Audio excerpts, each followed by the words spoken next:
Welcome to WTC Live, engaging conversations about life, work, and mission. We're here with David Gushee of Mercer University and Dave Landrum of the Evangelical Alliance. And we have apologies from John Stackhouse of Regent College. Something came up last minute and was critical that he had to attend to, so we accept his apology. And want to just thank both of you for coming on and joining in this discussion. And before we start out, just want to say a few things about housekeeping. First of all, if anyone wants to ask a question tonight on our subject of wealth and obligations to the least, you're welcome to send in a question to the hashtag WTCLive, our Twitter feed, and we'll try to get that to our panel for discussion. So feel free to ask your questions there. And the other thing is that if you look at our website, you can opt in, and you can opt into our website and choose to put in your email address, and that way we can update you about future events.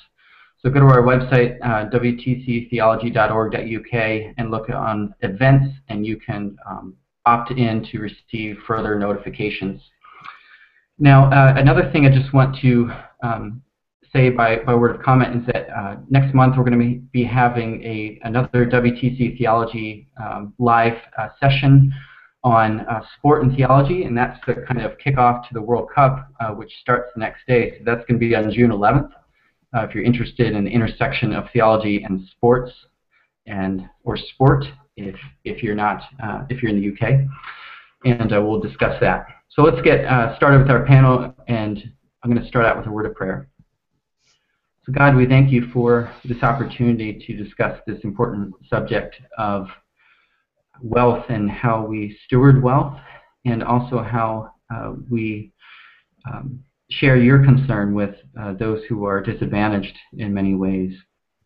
And I pray that you would give insight and guidance to us and make us receptive to even changing our habits and behaviors on the basis of where you lead. And I ask that you guide our discussion tonight. In your name I pray. Amen. Amen. All right, guys. I'm going to start out with a few questions I'm going to put to both of you. And if you want to just jump in and offer your insights. First of all, our topic tonight is wealth and obligations to the least.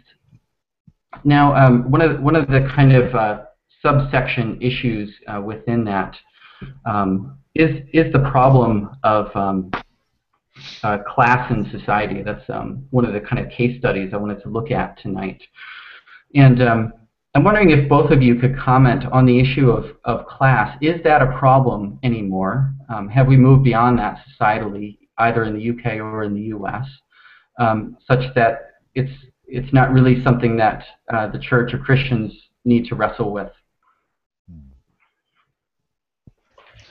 Well, perhaps I'll start from the U.S. perspective and say that there's still social stratification around wealth and income, and I think it's important to think of both of these, both how much money people are able to earn in a year or 10 years, how much money families are able to earn to pay the bills and meet expenses, and then wealth, money that is passed intergenerationally from one generation to another.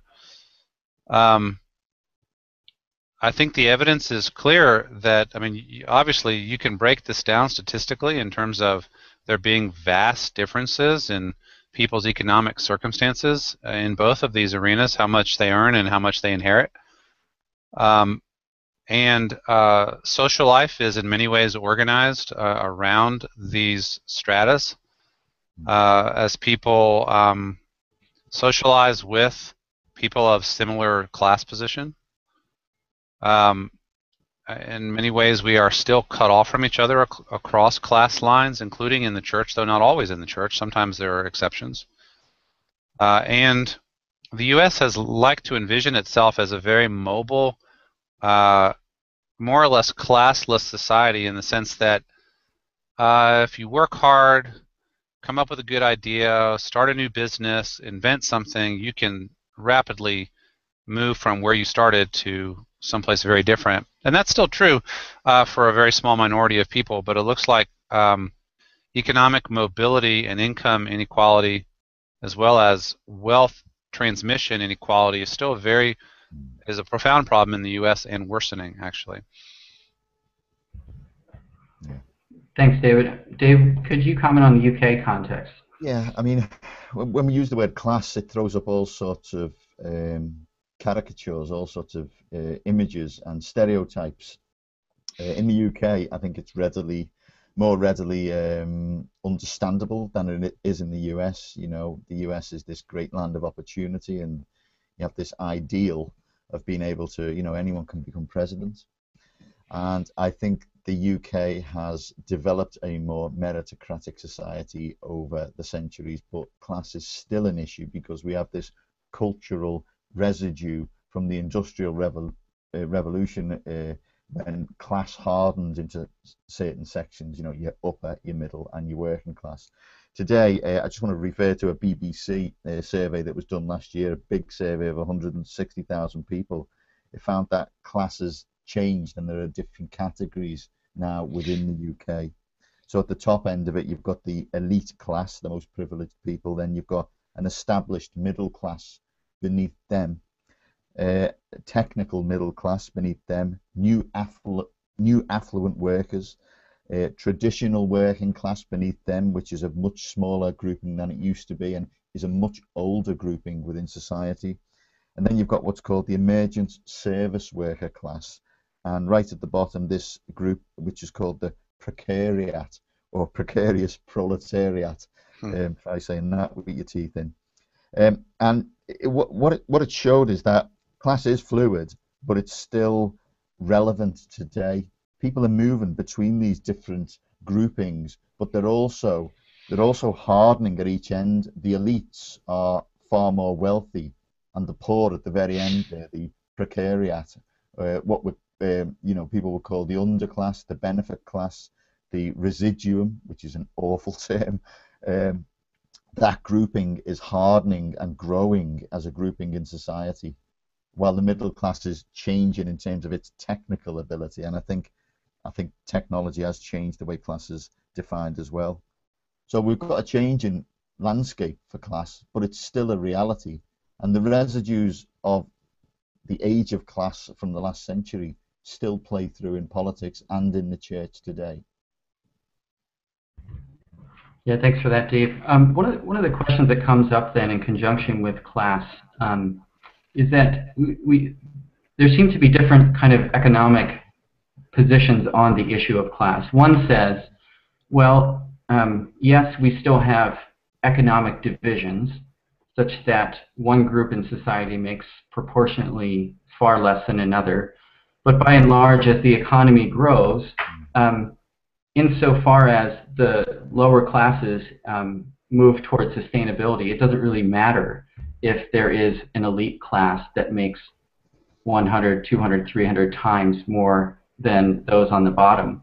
Do you think economic divides as such are a problem from a Christian point of view?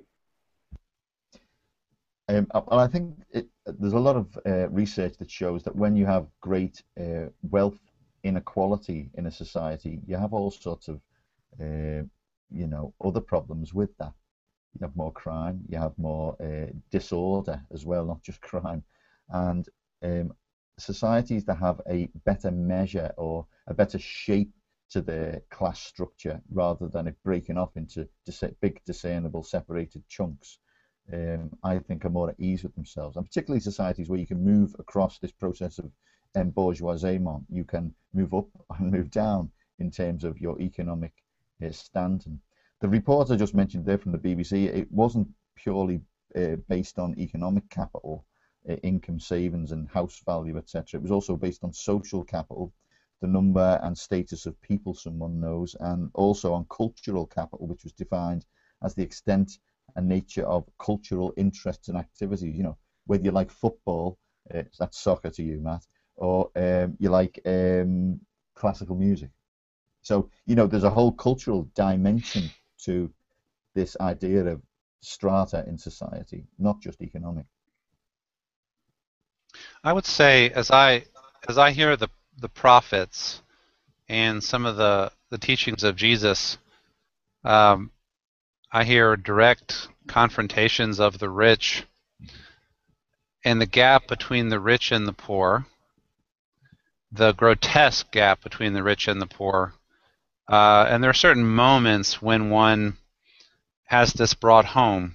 When you go inside the home of an extraordinarily wealthy person and you compare it with going inside the home of an extraordinarily poor person, or the neighborhood in which they live, that grotesque inequality in this sense seems intrinsically offensive biblically, especially from the perspective of the poor, and especially if the advantage has been gained through any form of injustice, and especially if those at the top have no active concern or activity on behalf of those at the bottom.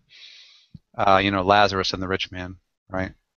I think that there is an obligation on the part of Christians, a consistent obligation to attend to the lowest strata of society and to ask what must happen for every person in this society to have a chance at a decent and dignified life, with decent housing, decent level of income, health care, food, and opportunity. And that obligation continues regardless of what one thinks about gross disproportions between the wealthiest and the poorest. I think. Yeah, thanks for that. Yeah, I think that's exactly right. The problem we have when we talk about these issues is we get drawn into a discussion about equality, you know, material equality, based on sort of secular ideas of what's right and what's wrong, and secular ideas of equality often flat iron things in unhelpful ways, and flat iron diversity in difference out. I remember Tim Keller was writing on this a while ago, and he was quoting Nicholas Wolterstorff, the philosopher, saying, you know, we shouldn't be talking about equality, we should be talking about justice, because it's a simple fact that the people in the lower classes they're not only disproportionately vulnerable to injustice, but usually disproportionately actual victims of injustice. Injustice, in other words, is not equally distributed across society. It actually affects poor people far more and far worse because they lack social cushions and support when it affects them. So it's a justice issue, and that's why I think Christians have got to get interested in these gaps and these groupings that ossify in society over time. We've got to keep trying to break them up constantly. Every social ill is visited disproportionately upon the poor, at least in the U.S. Lower life expectancy, are more likely to be victimized by crime, obesity, greater tendency to face a crisis pregnancy, greater tendency to abort a crisis pregnancy, family disruption and dysfunction, involvement in the criminal justice system, unfair involvement in the criminal justice system in terms of unlawful arrest or whatever. That is right. So David's exactly right that it's not just income equality. It's a whole cluster of social ills that are visited upon those on the bottom of society, and sometimes with their own participation, for sure.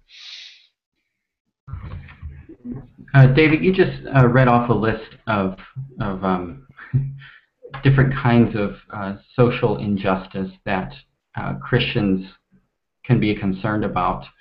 I think for a lot of us, one of the challenges then is we look at these issues in society and kind of wonder what can we do in the sort of public sphere about these kinds of things beyond retweeting that these things are problems.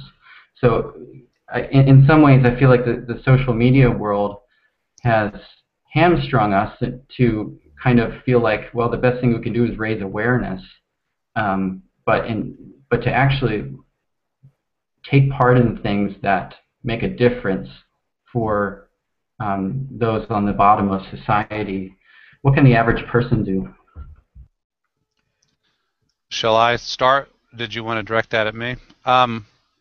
Well, I think there is plenty for everybody to do. Individuals, families, churches, local communities, civic associations, and every level of government.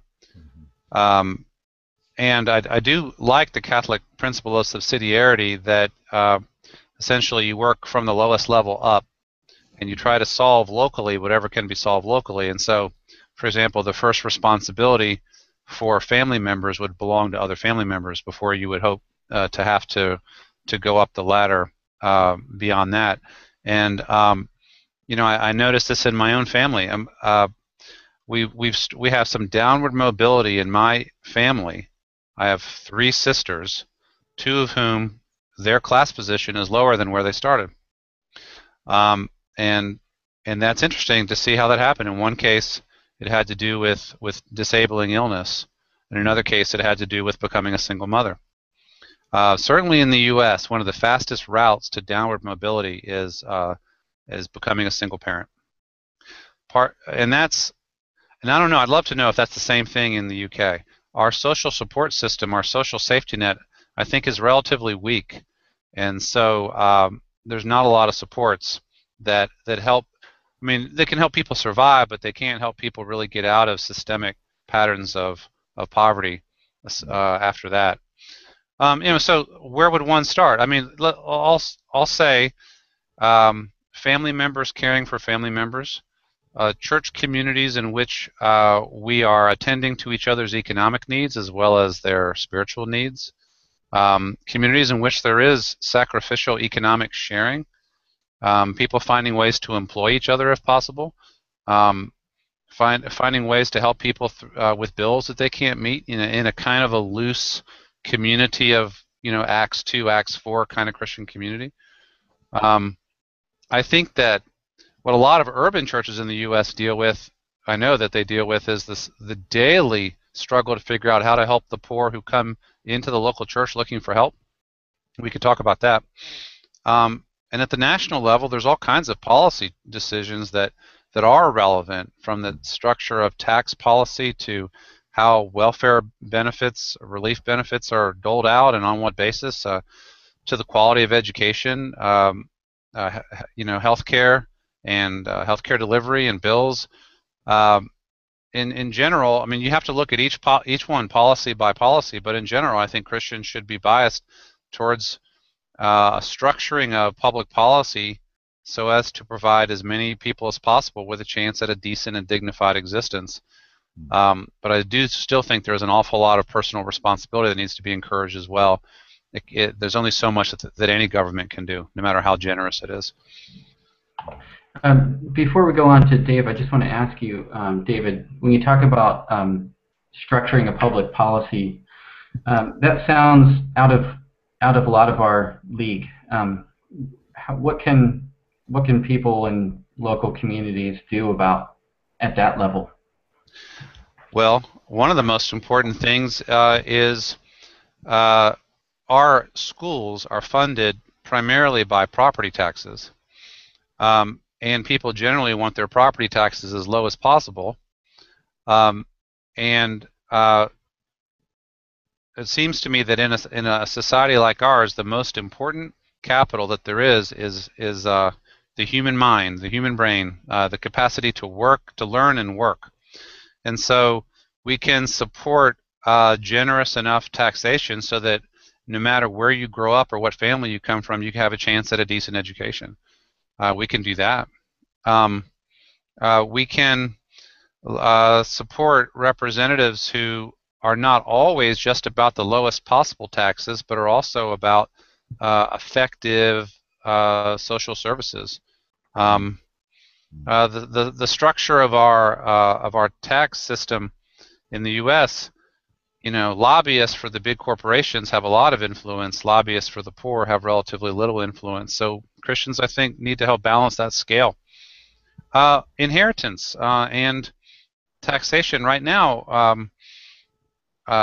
you can pass on an estate of $5 million from one generation to the next without any taxation on that first $5 million. Wow. That is seen as fair. After that, I think I forget what the tax rate is, but it's still not confiscatory. That has changed dramatically in the last 50 years. So I mean, if you can pass along $5 million without taxation, you can pass along your class position very nicely to the next generation. So these kinds of things are matters of annual budget votes and tax policy votes and so on, and paying attention to public policy with the help of organizations that know when those strategic votes are, talking to one's representatives in Congress. I think this is part of civic responsibility. It's complex, but it is learnable. In the U.S., David, what's the organization that keeps on top of that stuff? Bread for the World is one of the best organizations for paying attention to actual policy and how it affects the poor here in the U.S. and around the world. I'm on the board of Sojourners, which also pays close attention to these issues as well. And Sojourners has a bias towards the poor, but they have evolved over the years to, I mean, they're not just pure populists, you know, they pay attention to the overall picture as well. So I would say Bread for the World and Sojourners was where I might start. Dave Landrum, I'm wondering if you could comment on things that people can do sort of at a local level, and then maybe some of the organizations and resources that they might have for addressing such problems. Well, at a local level, what we need to understand is that the context for being poor has changed dramatically, even in the last 20 years. The state used to support the poor a lot. Well, I don't know what the situation is like in the US, but it used to be in the post-war period, it was the state in the UK. And then we had the market. Well, the state and the market as sort of primary agents of support for society aren't delivering. They really can't deliver. And, you know, we've got statistics that show that state spending over the next 25 years is going to reduce dramatically in a lot of poor areas across the UK, right across the UK, with local authorities themselves going out of business effectively. Now, and that's a massive opportunity to the Christian church, which is on the ground in these communities doing a huge amount of work. We've done a report with a parliamentary group last year called Faith in the Community that showed that Christians are on the ground in the poorest areas of the UK doing the most amazing work with young people, with the elderly, you know, food banks, debt counselling, drug rehab work, working with ex-offenders. I mean, it's fantastic work, but they're going to need to be doing a whole lot more in the future, the way spending's going at the state. So we've kind of got to professionalise a little bit about this. But we've also got to understand that the context, I think, has changed dramatically. When we talked about class in the last century, we talked about a class that was poor, that had its labour to sell. And the problem we've got now is we're in a consumer society. I just want to read you this quote from the Jewish philosopher Zygmunt Bauman, who explains this new context for the poor. He says the postmodern era is perhaps the first not to allocate a function to its poor, not a single redeeming feature which could prompt solidarity with the poor. Postmodern society produces its members first and foremost as consumers, and the poor are singularly unfit for that role because they're poor. And by no stretch of imagination can one hope that they would contribute to a consumer-led recovery. For the first time in history, the poor are totally unfunctional and wholly useless. As such, they are, for all practical intents and purposes, outside society. I believe that's a pretty good analysis of where things are, and I have a real concern about this grouping that we call in the benefit class at the bottom of society. That, you know, I've worked in Parliament for 10 years, and I can tell you right now, politicians and political parties do not know what to do. They do not know what to do with this group that doesn't know its left hand from its right hand and doesn't care. And it's the church that's in these places with these people, and we've got to look at practical solutions for helping people to grow into lives of dignity. I mean, dignity is a big word here. People are just not having access to that. I'm part of an organisation called Eden, which helps young people move on to these big council estates, what you call projects in the US, and just live there. It's a very simple, not rocket science approach to Christianity. Christians going where poor people are and loving them and sharing Christ with them. And one of the goals within that is to see people come to faith, to see their lives transformed, and for them to model an alternative way of living, an alternative way of doing family, of doing community, of thinking and living and acting in them communities. So that's one way of practically engaging with people, be there. Another is, this is really close to my heart, job creation, work. I mean, 200 years ago in the UK, when evangelicals encountered this terrible poverty, they created jobs, they built factories, they created wealth for people so that people could look after their own families. And I think we need a renewed emphasis on that in our society, and not just social enterprise, but I mean proper, thoroughgoing, local economic regeneration. Dave, I have a question for you. You spoke of the decline of social welfare benefits, that it's going to continue over the next 25 years and has been. Is that just simply a matter of public policy, that the Cameron government or just doesn't care to do better, or is it a reduction of resources, just overall? What's going on with that? Well, I think there are differences between the party in terms of the emphasis of where money would be spent and where it would be targeted.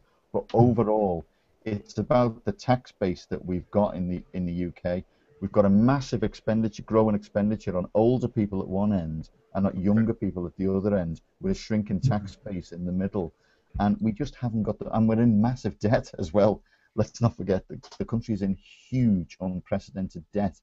And there was a study done by Barnet Council, which is a rigorous academic study, which is now known as the Graph of Doom, which it basically shows spending decreasing over the next few years and spending on adult social services and children increasing, and the lines cross within the next 10 years.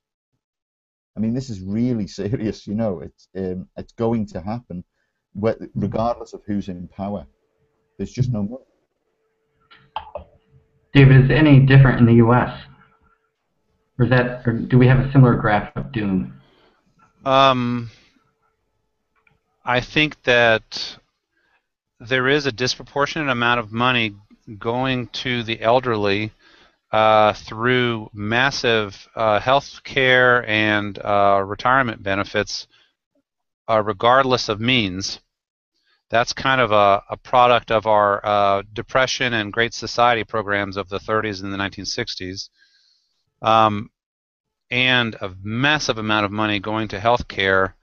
The Affordable Care Act, Obama's big health care reform, is expanding access to health care, but so far only little evidence that costs are being driven down. So basically, and of course we have a massive defense budget that goes down only very slightly from my perspective. So, and we have a massive annual deficit.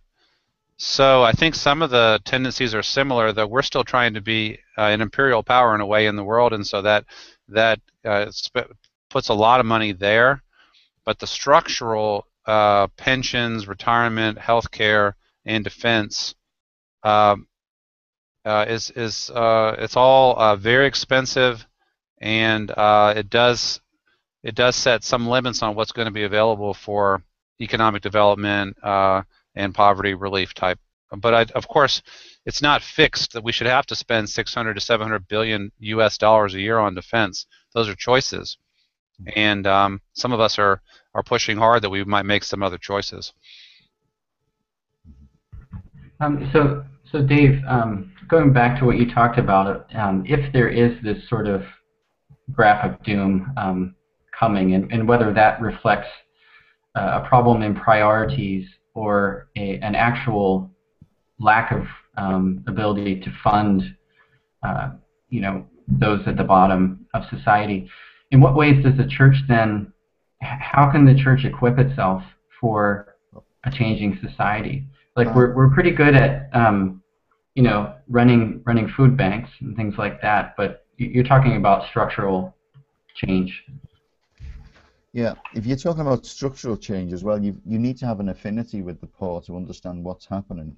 We do have a lot of churches doing a lot of good around the country, but we also, I believe, have quite a middle-class church in the UK. And this is a phenomenon that we've seen throughout history, and particularly so in the West, and it's also happening in China and India now. And it's that God blesses people and people groups, and they over time accumulate wealth and security, and then over time that ossifies, that sets and excludes others. And I think we are in some way cursed by our own blessings because we're disconnected from these groups in society. We don't understand what's going on the ground in a lot of our cities, and we need to reach them with the gospel as much as anything else. I mean, John Wesley famously managed to reach huge swathes of poor communities across the UK, and it affected a revival, which then transformed the rest of society. And I think God honours this. When we reach out to people who are at the poorer ends of society, historically, He's there with us in that. And if we can go back to Max Weber's Protestant work ethic and the spirit of capitalism. When we talk about class, much of it comes from Christians being blessed. There's a lot of Christians, I'm sure, in the US who are blessed with wealth and security because that's what God does, and this is not a prosperity sort of gospel I'm preaching here. It's just a fact of life. God blesses people, but it's what you do with that blessing, and over time, how you stop that blessing from setting hard like concrete and not flowing. It needs to flow continually to other parts of society. That's a challenge for the church today, I think, in the West. Let me speak to some things I'm seeing in the U.S. setting. I would say that unlike what I think I just heard Dave say about a kind of a middle-class Christianity in England, there is robust Christianity at every social class in the U.S. Among the poor, more often the form of Christianity that is robust is Pentecostal or evangelical. Mm-hmm. And then the further up the income ladder you go, the more likely it is to be more of a kind of a moderate evangelical or mainline. At least that's on the Protestant side. There are not very many genuinely interclass churches in the U.S., but there are some. My church that I go to in Decatur, Georgia, has a fair mix of people across social class. Matt, you would know that church, and you would know that's true.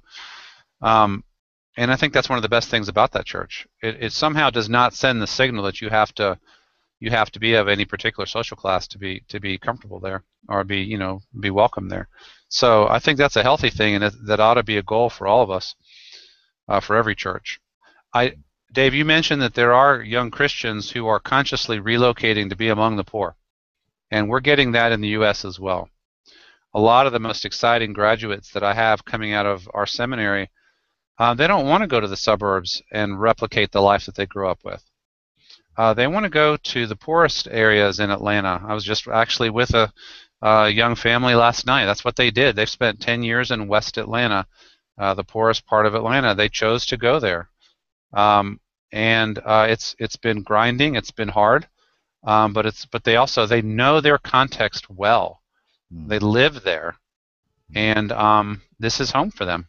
And they serve there, and they know the neighborhood, and so on. And so so I think that kind of voluntary relocation, it's not a new idea, but it is a renewing idea, I think, among the next generation, which I appreciate. I would actually say that that there are some signs that the church gets it. Everybody's doing some kind of food bank, poverty relief stuff in any urban area. because you can't help but do it, because there's going to be somebody at your door every 10 minutes. You have to figure out what you're going to do. Our homeless population is vast, and that's one reason why we have to come up with something. But also extending into career counseling and job training and job creation, giving people second chances who are unemployable elsewhere, like people coming out of prison. Skill development. English as a second language to help people learn how to operate in this country. These and many other initiatives are part of the everyday life of many churches in the U.S. We're filling a gap, but we're not able to completely fill it. But it is faithfulness, I think, and that's what we're called to. Amen. Yeah, thanks for that, David. One of the examples that came to mind when you were speaking was from one of our faculty who's going to be teaching with us in the next spring. He talked about this book he had read by Sam Wells, and Sam Wells talks about like 4 ways of being for those who are in need. And so he has these, and I thought they were a helpful paradigm. So he talks about being with someone is like if someone, he talked about working for someone. So that's if someone's carrying groceries out to their car. You actually take them from their hand and carry them out. And then there's working with someone. So you say, okay, how about you take some of them and I'll take some and I'll help you out. So that person still is involved in the process. And then he has being with, which is you're walking alongside that person carrying the load, and it might sound at first like you're not helping them, but it could be also interpreted as a sort of recognition of their dignity, or sort of a humble approach to being with someone in the struggle. And then he talked about being for, which is where you go to the store manager and say, hey, we've got this problem with people struggling to get out to their cars, and so we need to come up with a way of addressing that. So I just thought that was a helpful kind of 4-fold paradigm to sort of run through when you're thinking about what can we do to address those in need, either in our church or our neighborhood or whatever context it is you're dealing with. I'd like to just, in the last few minutes, go through a few of the questions that have come in, just so we make sure we address them. First of all, I'm just going to read this first question. What kind of process should we use in making our decisions about who of the poor we give to? I think David Gushee, you addressed that, starting with the family, so I'm going to actually move on to the next one. Okay, so a lot has been written recently about giving to the poor and how it can build a culture of dependency or entitlement. So like the book When Helping Hurts. How do we avoid that kind of culture in our efforts to help others? Well, can I just say there are different forms of poverty. There's a spiritual poverty at the root of material poverty in different ways, and I think we need to address that first and foremost. I think, the disconnect between the church and the middle class church and these groupings in society who do not understand our language. It was encapsulated in a book recently called Unreached by Tim Chester, about working with poor people in poor communities, and he talks about doing alpha courses. Well, people don't invite each other into their homes in these poor communities, so you can't really do an alpha course. He talked about this dialogic approach that middle class Christians have of something that's similar to what we're doing now. Let's get in a circle, let's talk about something, let's knock it around and see what God forms. And what more than anything, these poor communities respond to the old-fashioned full-on fire and brimstone gospel being preached at them, and then an intensive discipleship accompanying that, where people, it's carrying their bags for them every single day to the car for many, many days indeed.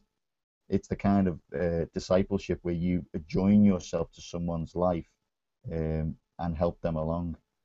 I think it's probably an early church model of discipleship, that type of intensive discipleship. But it's difficult for people in middle class church to get their heads around the level of commitment and the level of messiness involved in that kind of engagement with poor people.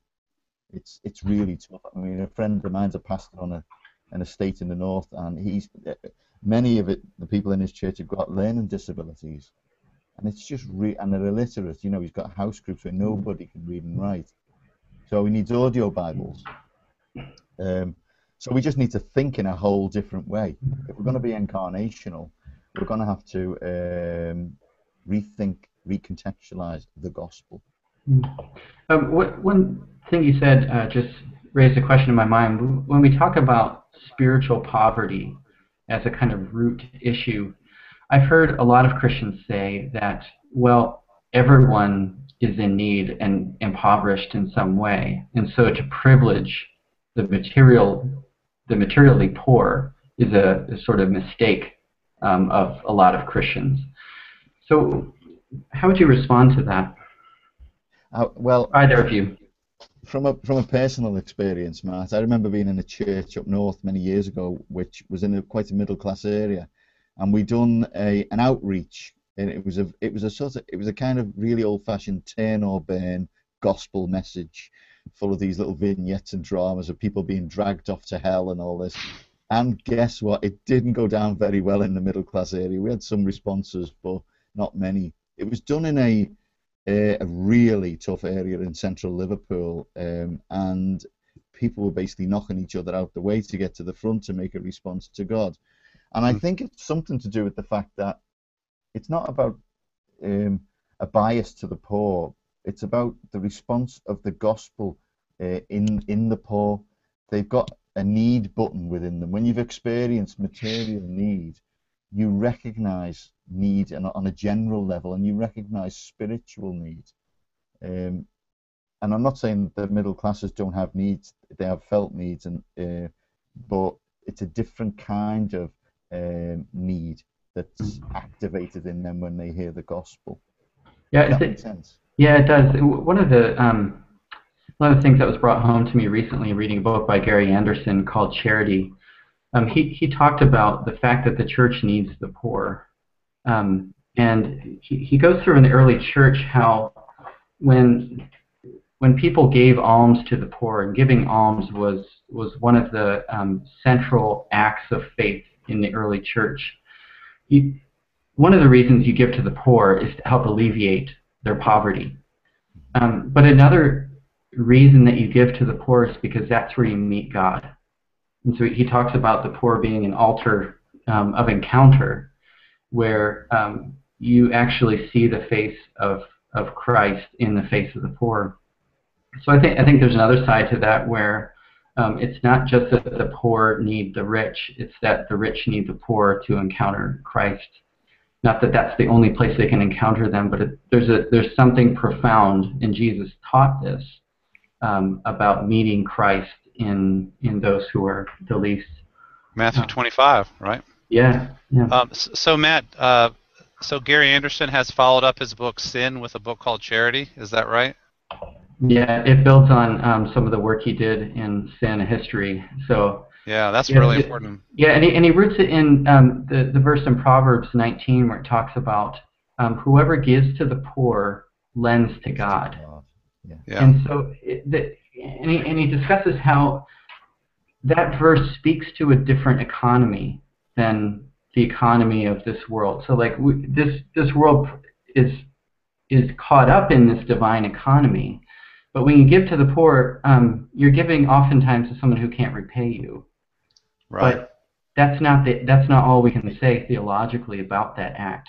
You're actually giving to God, who repays generously. And Jesus didn't hesitate to say that. Yeah, you're storing up for yourselves treasures in heaven, and so there is this kind of divine economy that we're called to participate in. The other thing Anderson said, which I found really interesting, was in going through early Jewish literature and early Christian literature, was that wealth was not seen as an inherent evil, and that's most Christians take that position, but it was seen as a test. Yeah. And it was a trial, and you pass the trial or you pass the test by giving your wealth to the poor.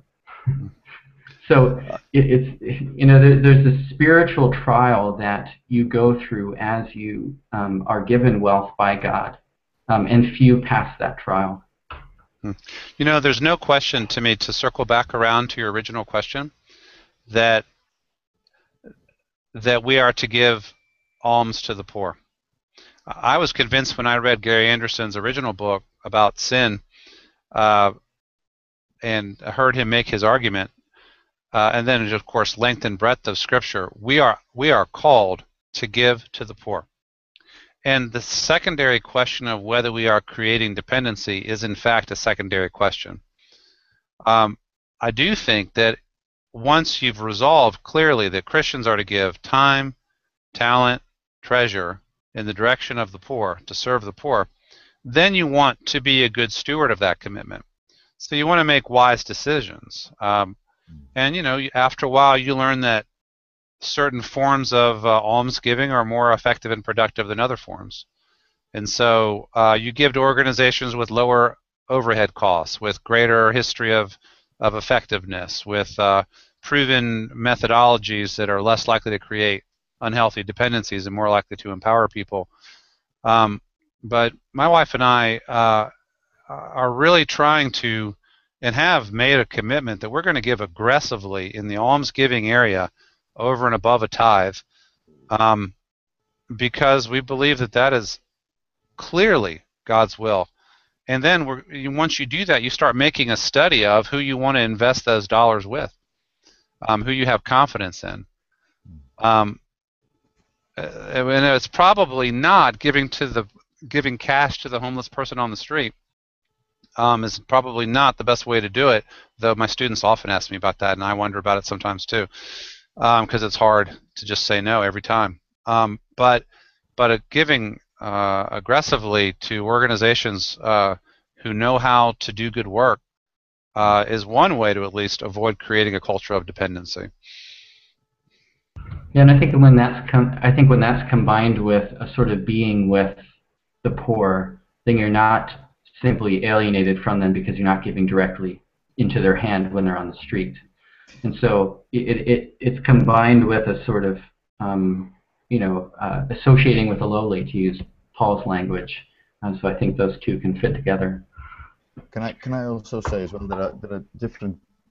This is not to say that there are deserving and undeserving poor, but there are clearly different types of poverty, and we can often have a condescending, clientist view of the poor.